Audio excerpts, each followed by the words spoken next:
Hello again and welcome to Warriors.com. I'm Jim Barnett. Today we have Gordon Hayward, who will be our guest, who has been working out for the Warriors also, among others. And Gordon, the first question I'm going to ask you is the one that everyone asks you. You burst onto the national scene this last year and go to not only the Final Four, but the championship game and almost pulled it out. It puts you on the map, so to speak, not only your school, but you as well. How have you handled all of that publicity? You know, it's still kind of weird for me because, like you said, I mean, all of us guys on the team, we're on the plane kind of going to our first round game and no one really knows. They're still asking, where's Butler at? What team do you guys play for? Stuff like that. And then a little more than a month later, everyone knows where we're at. We can't go anywhere without people saying hey or stopping by saying it was a good run. So it is still kind of a weird feeling for me.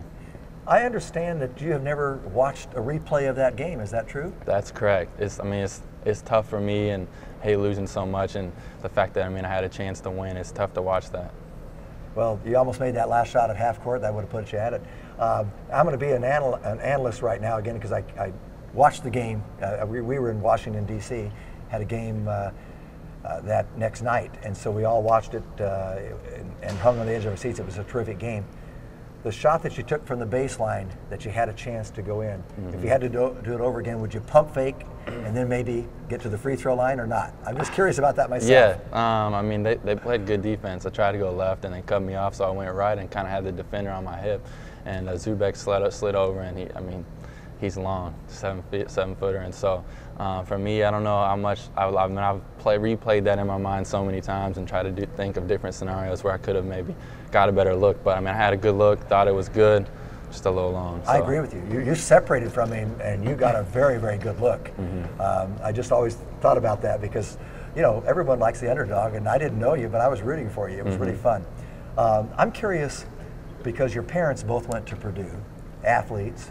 And you're right there, close to that area, right? Close to Purdue, right in the back door of it, as you were with Butler.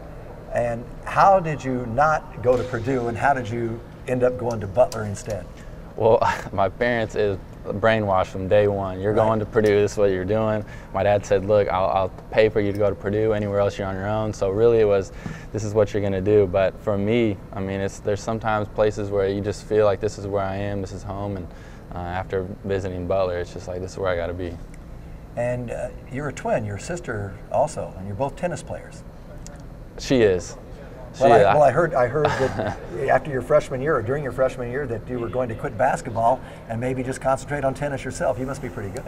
I was good is a relative term, So for me, basketball was always my first love. It's what I always enjoyed doing. And I was thinking realistically, college playing basketball. I was about 6'2", 140 at the time. So I was trying to think realistic, and college basketball didn't seem like it. I'll just play for fun, But it worked out. I loved it so much I couldn't give it up, so it worked out. I love the story of how you first got interested in basketball, that you were about age 5 and you were putting some basketball goals together, had to write them down, but you couldn't even write yet. Your dad had to write the goals, and those were your goals. You thought about playing in the NBA when you were 5 years old? Well, you watched it on TV. It was always there, and that's what I wanted to do. It was a dream, and so to be sitting here talking with you is to be the opportunity to realize that dream is something special.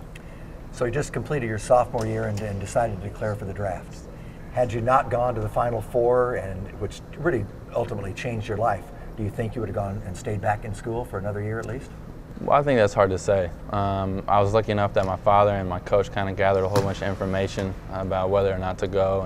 And for me, I think that the run kind of exposed us as a team, exposed me as a player, because playing at Butler, there's not much national TV exposure. So it would have been a difficult decision. I don't know, because I can't say whether or not I would have gone back or not. So. Well, now you do know. You're going around to different camps and different teams looking at you. Is it what you expected when you're competing against players that are trying to make NBA rosters? I think a little bit. I work out at St. Vincent, Indianapolis, and so they kind of train you and prepare you for this, and they know what the workouts are, so they train you as much as they can. Still when you come in, it's kind of different at each place, and it's something new, and you just got to try to go out there and have fun, because it's an interview, and so you need to treat it like that way, but at the same time, it's just basketball. So. You know, I just thought of something right here because I love the movie Hoosiers. In fact, I just watched it recently again, probably for about the 15th time. And the field house at Butler, is that still there, that same old field house? Same floor. Really? Same floor, Where yeah. they won the big game? You know, the only difference is when they played back then, the court was one way, and so now it's the other. That's the only difference, though. Same field house, Well, same floor. I got to watch you play in the NCAA tournament, a few games there, and you got a nice jump shot. What do you think you have to work on to be a complete NBA player? Well, I think everything you need to improve on when you go to the next level. It's just a bigger, it's a faster game, and so everything can improve. And I think one of the biggest things for me is kind of my core strength and balance. A lot of times I can get to the rim and then kind of get knocked off, and so to be able to have that strength to be able to finish more, it's going to be even harder in the NBA. Something I need to work on. Well, you certainly have a great presence about you, and I know it was a tough decision to declare for the draft. Tougher on your mother, though.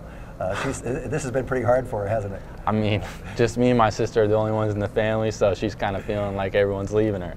But no, she's 100% supportive, as well as my father. Well, Gordon, it's a pleasure having you visit with us on Warriors.com, and it's a real pleasure to be able to see you in the years to come in the NBA. I'm looking forward to that. You're a fine young prospect and a terrific young man. Well, thank you very much. Thank you. Right. That's Gordon Hayward. I am Jim Barnett for Warriors.com, and be sure to stay tuned to Warriors.com for player updates, player interviews throughout and up until the draft.